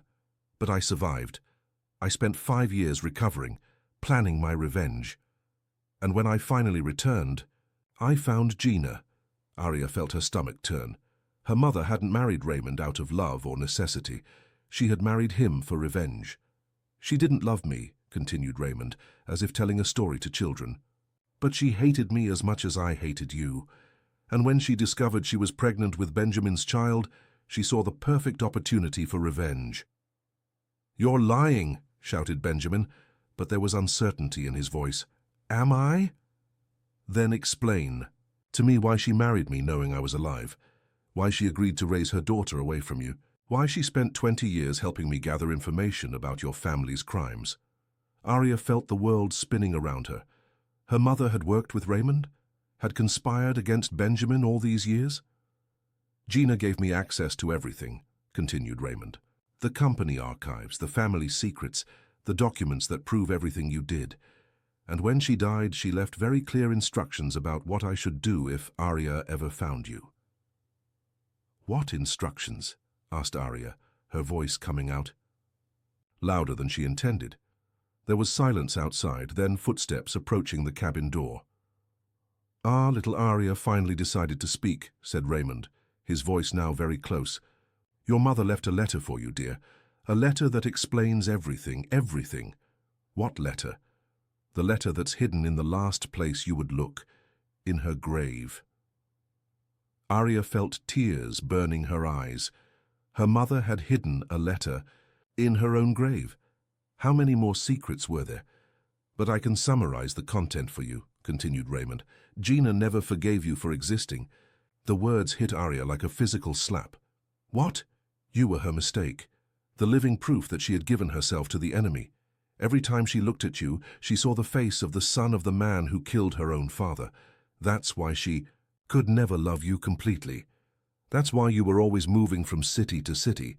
She was running from you as much as she was running from him." "That's not true," whispered Arya. But a terrible part of her mind began to connect dots she had never wanted to connect. Her mother's emotional distance, the way she sometimes looked at her with a sadness that seemed almost like guilt, the constant moves that never made sense. "Oh, but it is true," said Raymond.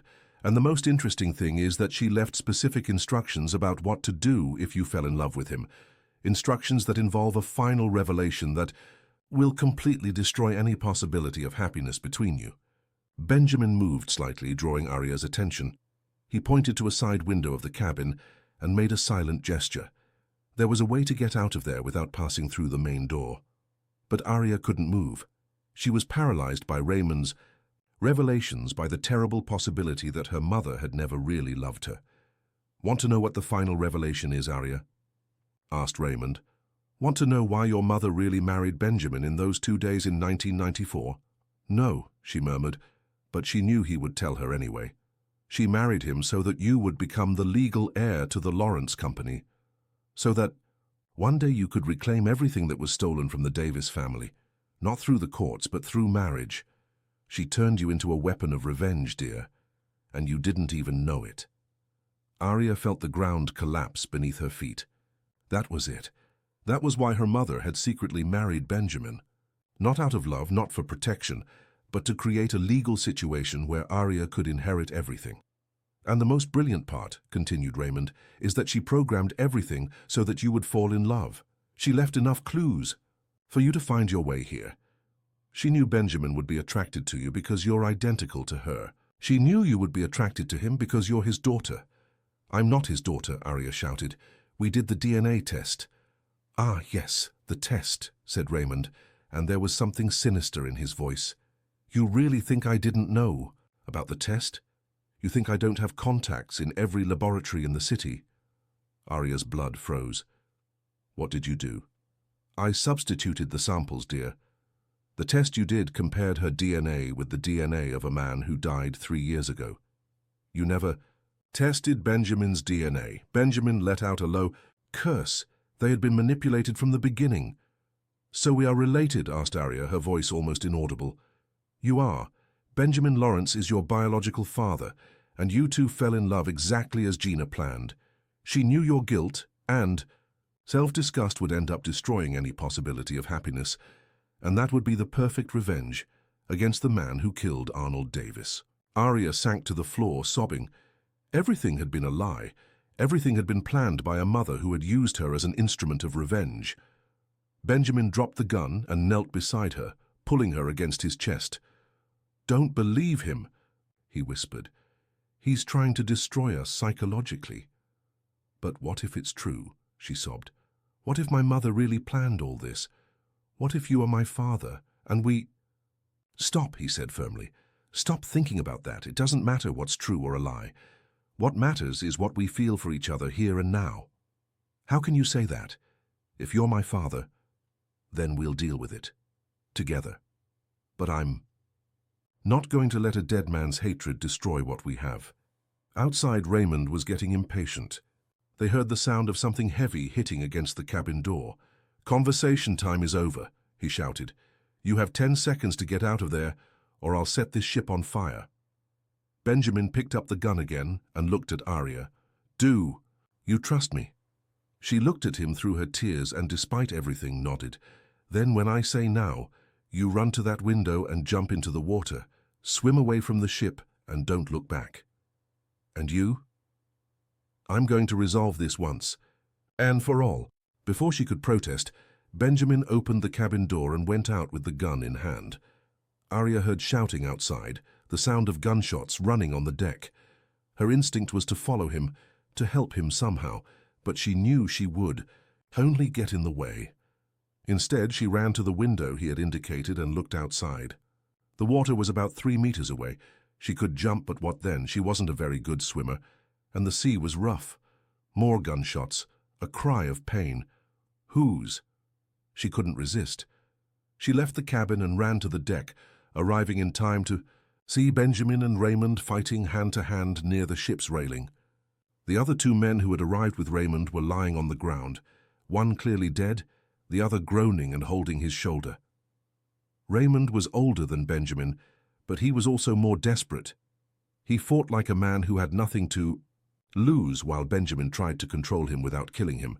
"Arya, get out of here," shouted Benjamin when he saw her. But she couldn't leave. She couldn't leave him alone facing the ghost that had haunted her family for decades. That's when she saw it. Her gun on the ground near the wounded man. Without thinking twice, she ran and picked it up. "Raymond," she shouted. He turned, still holding Benjamin by the neck. When he saw the gun in her hands, he smiled. "Ah, how beautiful," he said. "The little daughter is finally going to avenge her grandfather." "Let him go," said Arya, trying to keep her voice steady. "Why would I do that? He's your father, remember? The man you fell in love with is your own father. Disgusting, isn't it? Let him go or I'll shoot. You won't shoot, said Raymond, confident. Because if you shoot me, you'll never know where the letter your mother left is. You'll never know the complete truth about why she did all this. Arya hesitated. The letter. Was there really a letter hidden in her mother's grave? See, said Raymond. You want to know, you want to understand why your mother hated you so much.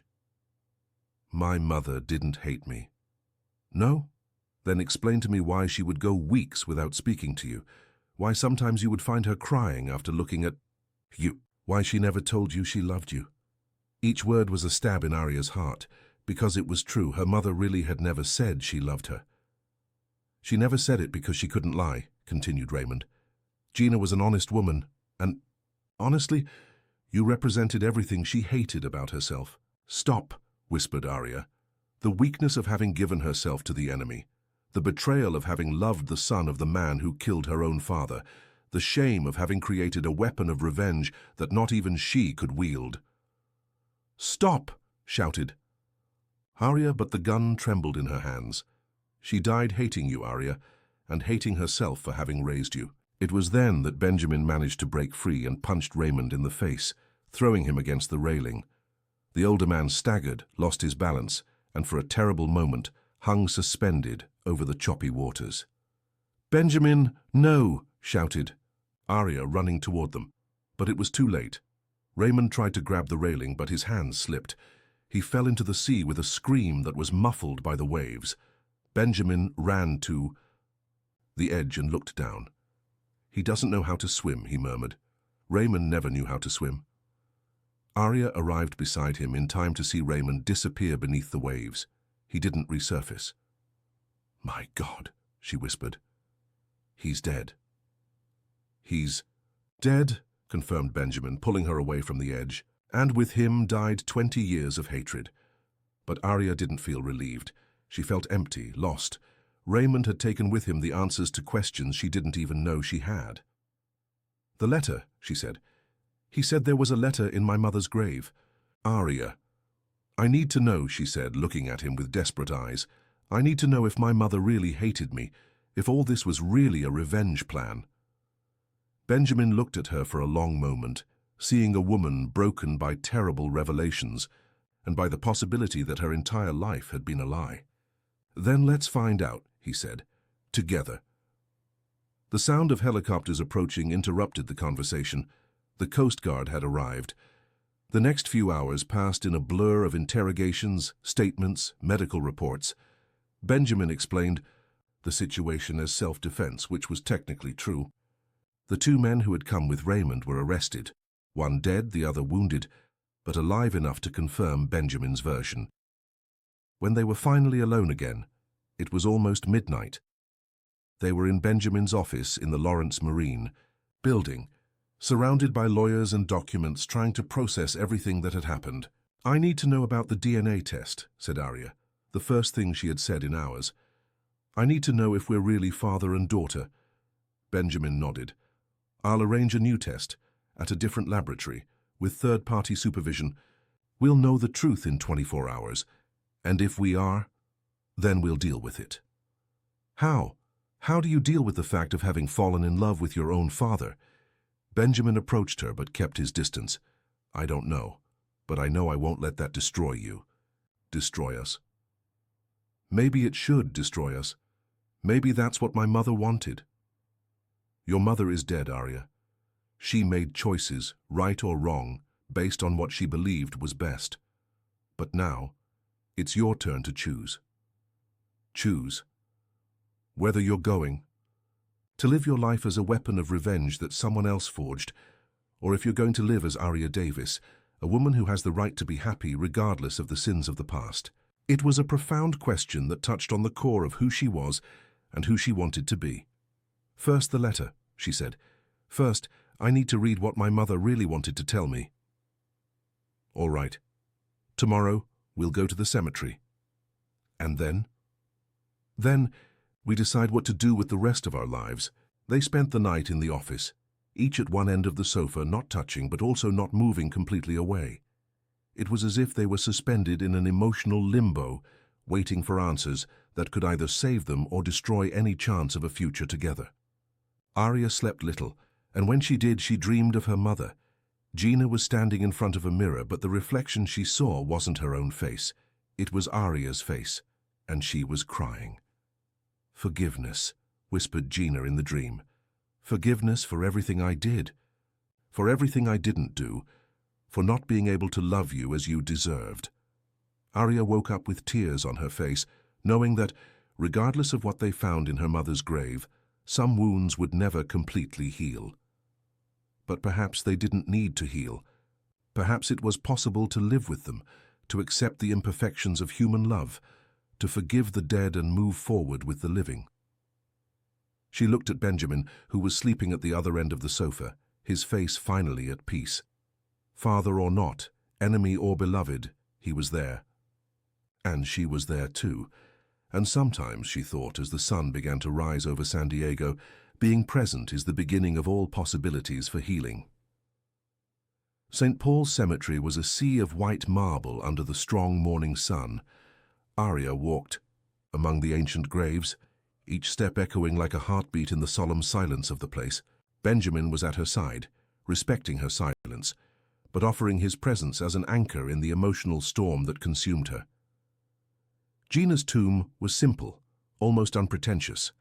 A grey granite headstone with only the name, dates of birth and death, and a phrase that Arya had chosen years ago. She loved in silence and departed in peace. Now, looking at those words, she wondered if she really knew her mother, if she had correctly interpreted a lifetime of gestures and silences. "How are we going to find a letter here?" asked Benjamin, looking around the cemetery. Raymond could have lied about this too. Arya knelt before the headstone and ran her hands over the cold stone. "I don't know, but I need to try." She examined every inch of the grave, looking for something unusual. That's when she noticed something strange at the base of the headstone, a small crack that wasn't there when she visited the grave on the anniversary of her mother's death 6 months ago.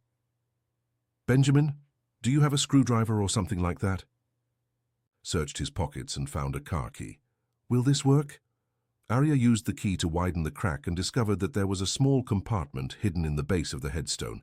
Inside, wrapped in plastic, was a sealed envelope with her name written in Gina's familiar handwriting. "My God," she whispered. "There really was a letter." Benjamin knelt beside her. "When do you think she put this here?" "I don't know. Maybe she asked someone to place it after she died.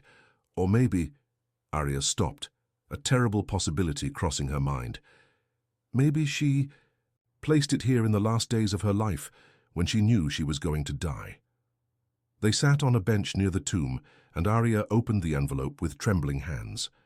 There were several handwritten pages dated just a week before Gina's death. "My dear Arya," the letter began, "if you're reading this, it means you found Benjamin. It means you discovered the truth about our family, and it means that Raymond fulfilled his part of the agreement. I hope it also means that you can forgive me for what I did with your life." Arya stopped reading, her heart racing. "Agreement? What agreement?" She continued reading, Benjamin following over her shoulder. "First, I need you to know the truth about Raymond.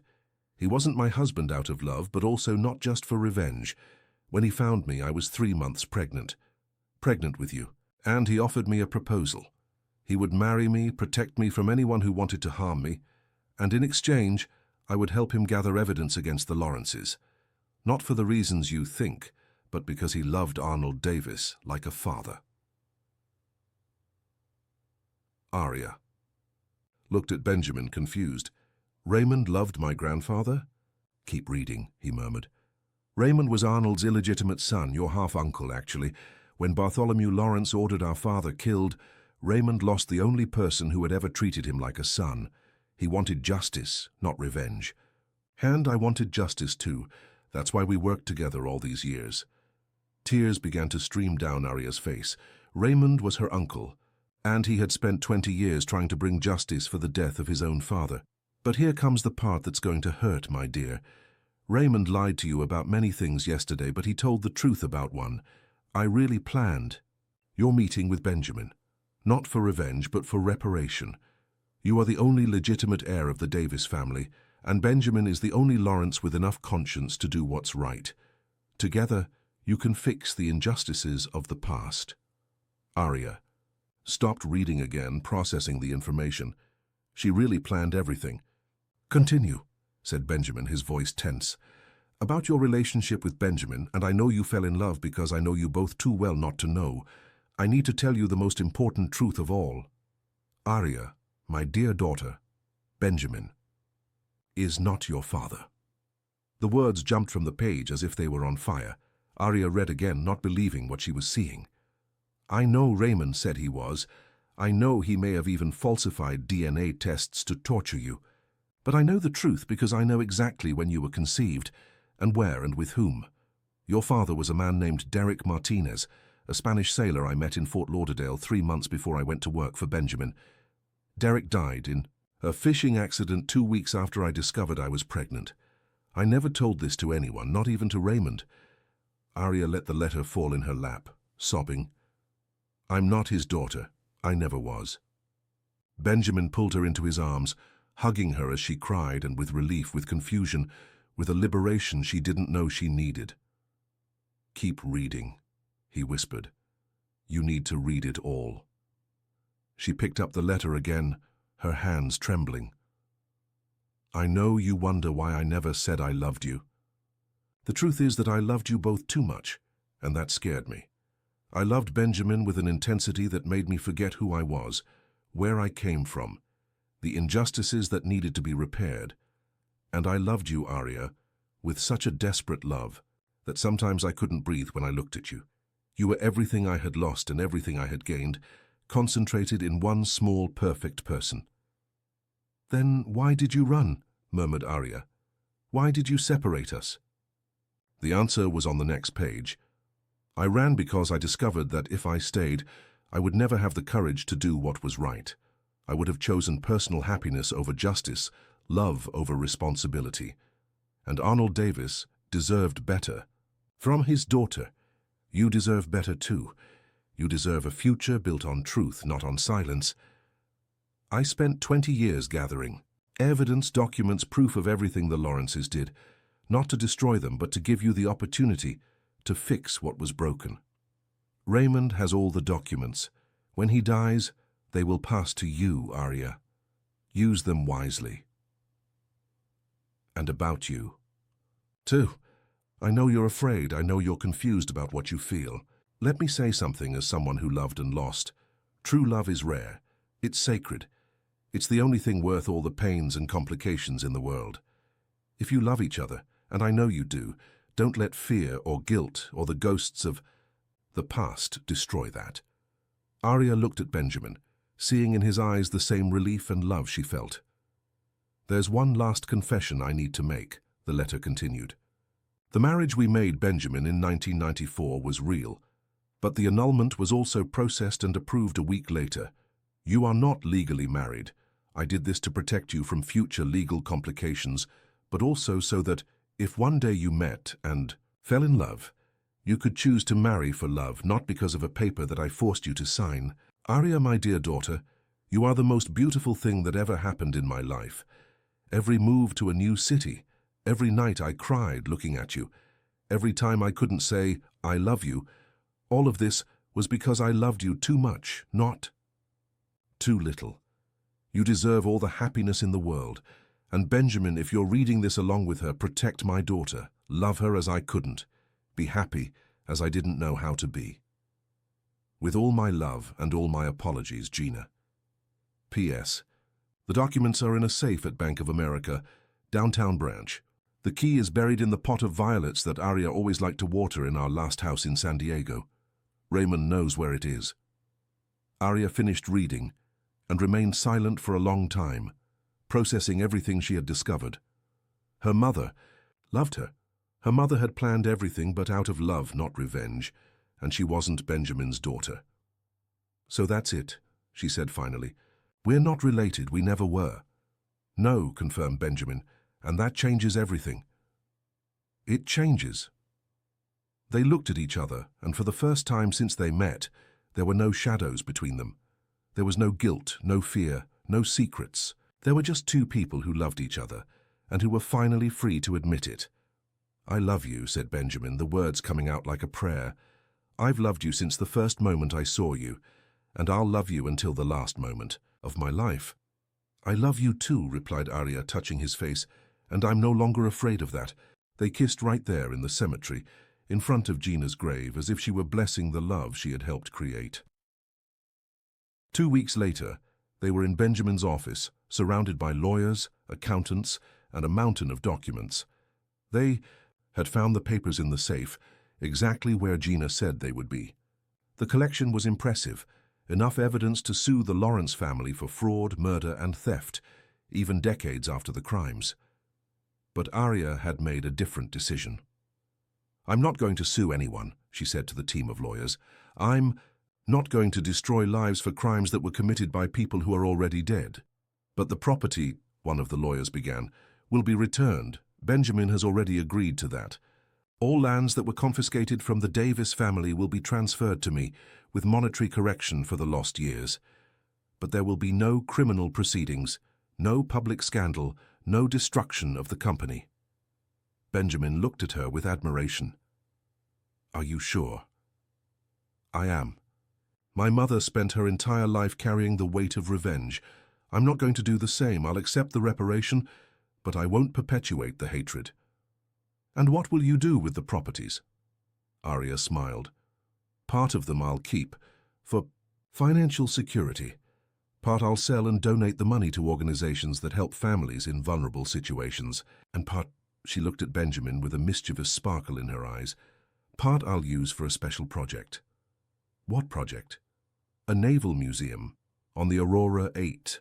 We're going to transform the ship into a memorial for all families who lost loved ones at sea, including my grandfather and the sailors who died defending what was right."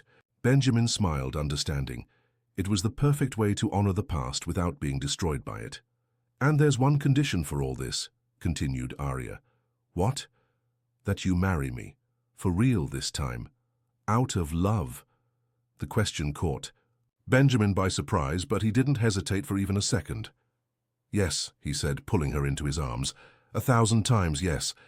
6 months later, St. Paul's Cathedral was decorated with white and blue flowers, the colors of the sea that had brought Arya and Benjamin together. It was a small wedding, intimate, just for close people. Arya wore the wedding dress that had been her mother's, discovered among the personal belongings that Raymond had kept all those years. When it came time for the vows, Benjamin looked into Arya's eyes and said, "Arya Davis, you came into my life like a storm and brought peace. You brought truth where there were lies. You brought light where there were shadows. You brought love where there was only survival. I promise to love you every day of my life, not as a shadow of who came before, but as your own light, unique, irreplaceable. I promise to protect your heart, support your dreams, and build with you a future where our children will never need to carry the sins of the past."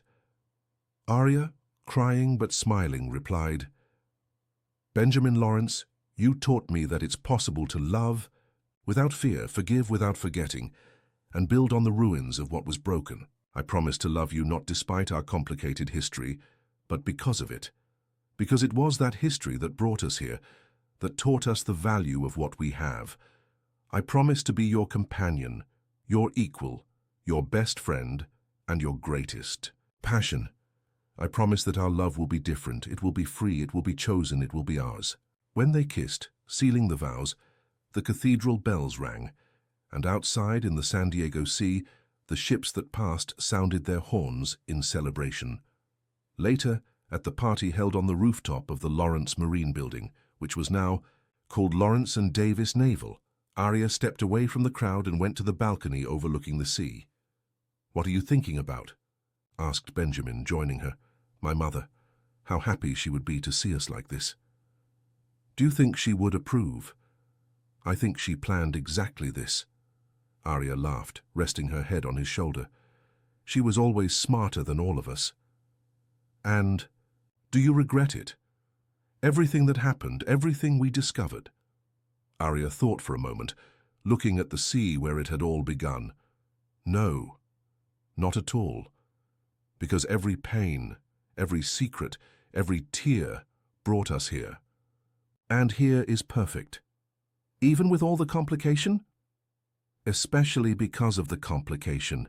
Easy loves are forgotten. Conquered loves are eternal.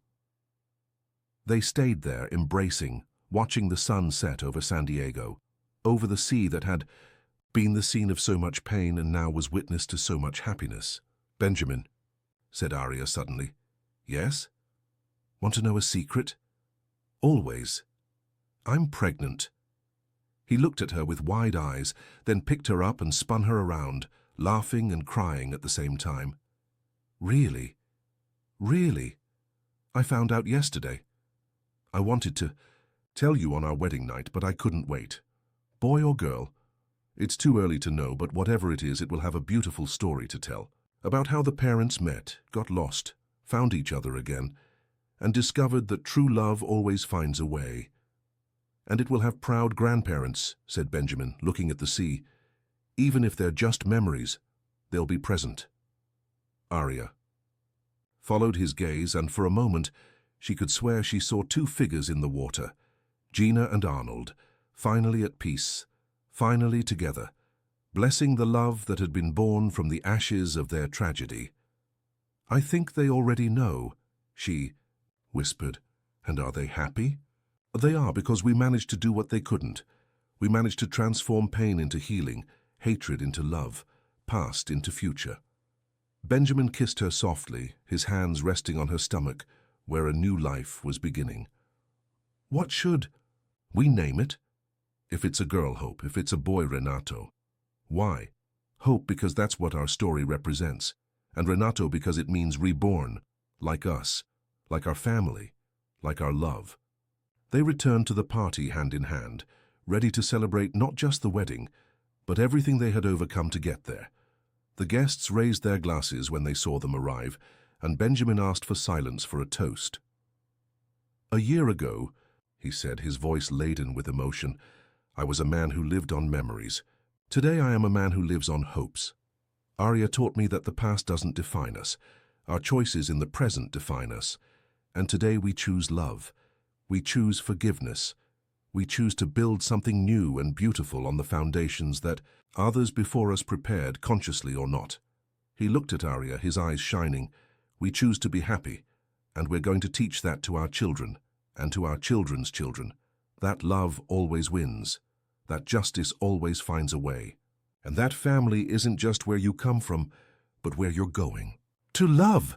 someone shouted in the crowd. "To love!" everyone responded, raising their glasses. And outside, in the eternal sea of San Diego, the waves continued their eternal dance, washing away the last vestiges of pain and bringing, with each new wave, more possibilities for happiness.